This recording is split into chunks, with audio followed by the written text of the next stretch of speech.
స్వామియే శరణమయ్యప్ప. ముందుగా శ్రీ మహాగణపతి దేవతోభ్యో నమః. చూసే వీక్షకులకు నమస్కారం. అయ్యప్ప స్వామిలో కన్యస్వామి ఇరుముడిని తీసుకొని ఇంకా ఇంటికి పడికాయ కొట్టేసి బయలుదేరుతారు. బయలుదేరిన తర్వాత ఇక్కడ మొట్టమొదటిసారిగా మనం పెద్దపాదం వచ్చేటప్పటికి మనకి ఎరిమేరి ధర్మశాస్త్ర క్షేత్రం వస్తుంది. ఎరిమేరిలో ధర్మశాస్త్ర క్షేత్రం. ఆ ధర్మశాస్త్ర ఎక్కడ అంటే శ్రీ పూర్ణ పుష్కలాంబతో కలిసి ఉన్నటువంటి క్షేత్రం ఎరిమేరి. అక్కడ స్వామికి ఒక సంతానం కూడా ఉంటుంది. హరివరాసనంలో మనకు ఒక కీర్తన ఉంటుంది. ప్రణయ సత్యక స్వామి ప్రాణనాయకం ప్రణద కల్పకౌ స్వామి సుప్రభాజితం ప్రణవమందిరం స్వామి కీర్తనాలసం హరిహరాత్మజం స్వామి దేవమాశ్రయే. స్వామికి ప్రణయ సత్యక అనేసి ముద్దుగా ఒక సంతానం కూడా ఉంది. కాబట్టి హరివరాసంలో వచ్చేవాటి పేరు ప్రణయ సత్యక. ఆ స్వామి ప్రణయ సత్యక అంబలం కూడా పక్కనే ఉంటుంది. అక్కడికి కూడా దర్శనం చేసుకోవచ్చు.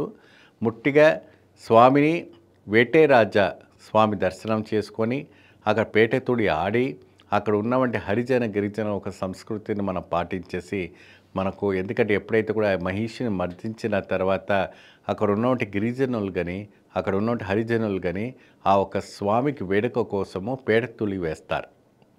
ఆ పేటతులి ఎలా ఉంటుంది?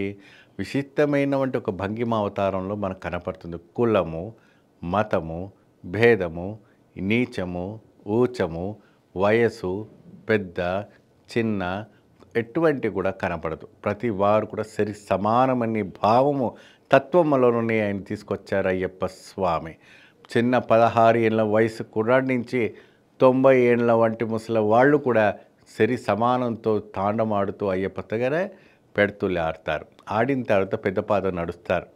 మొట్టమొదటిగా మనము ఎరిమేరి ధర్మశాస్త్రం చూస్తాము, పెట్టే శాస్త్రాన్ని చూస్తాము.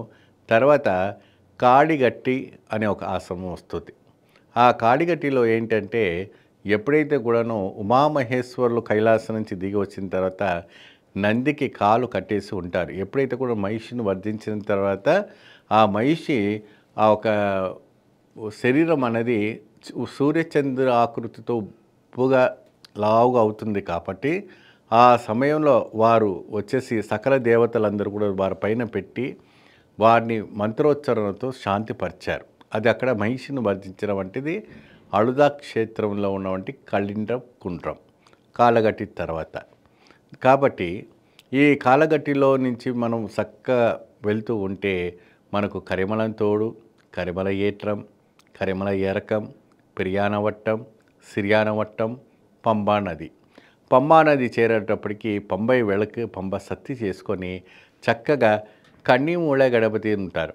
కన్నిమూల గణపతి అంటే ఇక్కడ వచ్చేసి స్వామివారికి వివాహం కానివంటి కన గణపతి. ఆ కన్నిమూల గణపతి దగ్గర కాణిపొన్నును వేయాలి.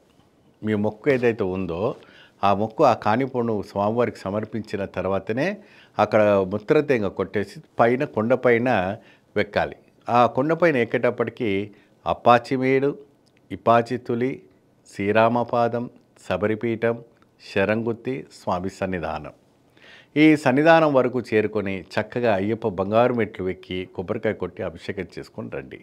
ఇది క్రమశిక్షణతో వచ్చేవంటి ఒక ఆచారం. ఈ విభాన భాగముతో చేస్తేనే అయ్యప్ప ఒక వ్రతము నియమాల్లో మీకు అద్భుతమైనటువంటి ఫలితాలు రావడానికి ఆస్కారం. ఏది కూడా షార్ట్కట్ చేయకూడదు. ఏది కూడా ఊరికే రాదు. కష్టపడాలి, శ్రమ పడాలి. అప్పుడుదా మీకు మోక్షం రావటము, అప్పుడే మీకు ఒక అద్భుతమైనటువంటి మార్గదర్శనం రావటము, అయ్యప్ప స్వామికి దాసతత్వం రావటం అనేది కనపడుతుంది. స్వామియే శరణమయ్యప్ప.